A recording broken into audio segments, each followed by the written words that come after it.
السلام علیکم ورحمۃ اللہ وبرکاتہ۔ الحمد للہ والصلاة والسلام علی رسول اللہ، اما بعد۔ محترم سامعین کرام اور خواتین اسلام، اسلام میں نماز کی بڑی اہمیت ہے اور اس کی بڑی فضیلت ہے، لیکن آج ہم مسلمانوں کا حال نماز کے تعلق سے بہت ہی ناگفتہ بے ہو چکا ہے، اور آج ہم مسلمان نمازوں کے تعلق سے بہت ہی کوتاہ ہیں اور غفلت کے شکار ہو چکے ہیں۔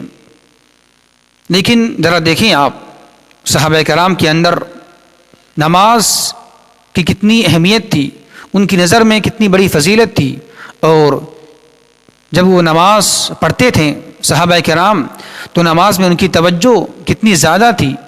آئیے ذرا اس کا اندازہ ایک واقعے سے لگائیں آپ کہ صحابہ کرام جب نماز پڑھا کرتے تھے تو ان کی توجہ، ان کی دھیان نماز کے اندر میں کس قدر زیادہ ہوا کرتی تھی، اور وہ بالکل دنیا و ما فیہا سے بالکل بے نیاز ہو جایا کرتے تھے، بالکل دنیا کو بھول جایا کرتے تھے۔ آئیے ایک واقعہ میں آپ کے سامنے پیش کر رہا ہوں، اس سے اندازہ لگا لیں گے آپ کہ صحابہ کرام کا نماز میں کس قدر توجہ تھا اور کس قدر دھیان تھا نماز کے اندر میں۔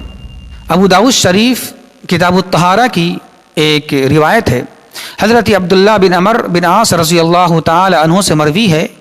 وہ بیان فرماتے ہیں کہ ہم ایک مرتبہ اللہ کے نبی صلی اللہ علیہ وسلم کے ساتھ غزوہ ذات الرقاع میں تھے، شریک تھے، موجود تھے۔ تو اللہ کے نبی صلی اللہ علیہ وسلم ایک جگہ رات میں قیام کیا، پڑاؤ کیا، وہاں ٹھہرے۔ تو اللہ کے نبی صلی اللہ علیہ وسلم نے صحابہ کرام سے یہ فرمایا کہ آج رات کون پہرہ داری کرے گا، آج رات وہ کون ہے جو پہرہ داری کرے گا۔ تو دو صحابی رسول کھڑے ہوئے، ایک مہاجر صحابی عمار بن یاسر رضی اللہ تعالیٰ عنہ اور ایک انصاری صحابی عباد بن بشر رضی اللہ تعالیٰ عنہ۔ یہ دونوں صحابی تیار ہوئے اور کہا کہ میں آج رات پہرہ داری کروں گا، دیکھ ریکھ کروں گا، نگرانی کروں گا۔ تو اللہ کے نبی صلی اللہ علیہ وسلم نے کہا ٹھیک ہے، جس طرف دشمن ہو اسی طرف کھڑے ہو جاؤ اور پہرہ داری کرو۔ تو بارہ باری پہرہ داری کرنا شروع کر دیے یہ دونوں صحابی۔ تو جب باری آئی حضرت عباد بن بشر رضی اللہ تعالیٰ عنہ کی پہرہ داری کرنے کی، تو یہ آئے اور عمار بن یاسر رضی اللہ تعالیٰ عنہ ذرا آرام کرنے کے لیے چلے گئے، ذرا لیٹنے کے لیے چلے گئے۔ جب ان کی باری آئی عمار بن بشر رضی اللہ تعالیٰ عنہ کی، تو جب باری آئی حضرت عباد بن بشر رضی اللہ تعالیٰ عنہ کی پہرہ داری کرنے کی، تو یہ آئے اور نماز کے لیے کھڑے ہو گئے، نماز کے لیے کھڑے ہو گئے، نماز پڑھنے لگے۔ تو جب دشمن نے دور سے یہ دیکھا کہ ایک شخص نماز میں کھڑا ہے، تو دشمن نے یہ سمجھا کہ یہ ہمارا پہرہ داری کر رہا ہے، یہ نگرانی کر رہا ہے اور یہ پہرہ داری کر رہا ہے۔ تو دشمن نے دور ہی سے ایک تیر چلائی اس صحابی رسول پر، یعنی حضرت عباد بن بشر رضی اللہ تعالیٰ عنہ پر دور ہی سے دشمنوں نے تیر چلائی۔ تو جب تیر چلائی تو یہ تیر آ کر سیدھا حضرت عباد بن بشر رضی اللہ تعالیٰ عنہ کے جسم میں آ کر داخل ہو گئی۔ لیکن دیکھیں، ذرا غور کریں، کیا توجہ تھی، کیا دھیان تھا نماز کے اندر میں عباد بن بشر رضی اللہ تعالیٰ عنہ کی۔ جب تیر لگی تو نماز کو ختم نہیں کیا، نماز کو توڑا نہیں، بلکہ نماز ہی کی حالت میں تیر کو نکالا اور نکال کے پھینک دیا اور نماز پڑھتے رہے، نماز ختم نہیں کیا۔ پھر دوسری مرتبہ دشمنوں نے پھر تیر چلائی، پھر یہ تیر آ کر صحابی رسول کے جسم میں داخل ہو گئی۔ پھر یہ صحابی رسول نماز ہی کی حالت میں تیر کو نکالا اور نکالنے کے بعد نماز کو پڑھتے رہے، نماز کو جاری رکھا، نماز کو بند نہیں کیا۔ پھر دشمنوں نے تیر چلائی تو یہ تیر پھر داخل ہو گئی عباد بن بشر رضی اللہ تعالیٰ عنہ کے جسم میں۔ پھر صحابی رسول نے یہ تیر کو اپنے جسم سے نکالا اور باہر پھینک دیا اور نماز پڑھتے رہے۔ جب نماز مکمل کر لیا، نماز سے بالکل فارغ ہو گئے، سلام پھیر لیا، تو حضرت عمار بن یاسر رضی اللہ تعالیٰ عنہ کو جگایا، اٹھایا۔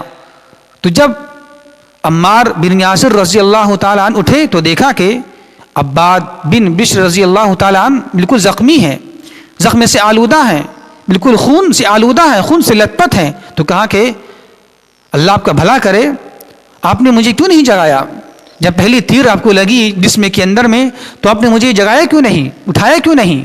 تو عباد بن بشر رضی اللہ تعالیٰ عنہ نے کیا جواب دیا؟ ذرا سوچیں اور ذرا غور کریں. انہوں نے یہ جواب دیا کہ میں سورہ کہف کی تلاوت کر رہا تھا، مجھے یہ پسند نہیں لگا، میں نے یہ پسند نہیں کیا کہ میں تلاوت کو ختم کروں، میں تلاوت کو چھوڑ دوں اور میں آپ کو جگاؤں.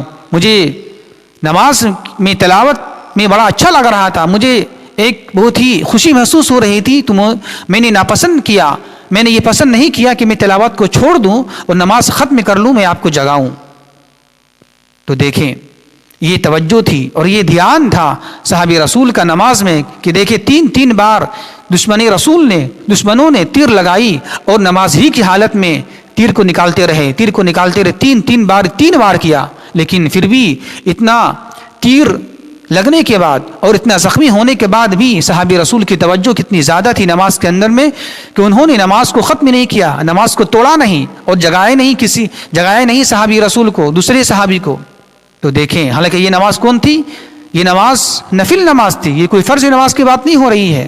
تو ذرا غور کیجئے محترم سامعین، ذرا دیکھیں آپ جب صحابہ کرام کی توجہ اور ان کا دھیان نفل نماز میں اتنا زیادہ تھا، نفلی اعمال میں اتنا کس قدر تھا، اتنا زیادہ تھا، اتنا شوق تھا صحابی رسول کو نماز کے اندر میں اور اتنی توجہ تھی نفلی نماز میں. تو ذرا غور کریں فرض نماز میں اور فرائض میں ان کا حال کیا ہوگا. جب نفلی اعمال میں ان کی توجہ اس قدر زیادہ تھی اور نفلی نماز میں ان کا شوق اتنا جذبہ اتنا زیادہ تھا کہ نماز نہیں توڑا، نماز ختم نہیں کیا زخمی ہونے کے بعد بھی. تو ذرا سوچیں اور ذرا اندازہ لگائیں آپ کہ صحابہ کرام کا اور صحابیات کا فرائض میں توجہ اور ان کا دھیان کس قدر زیادہ ہوگا.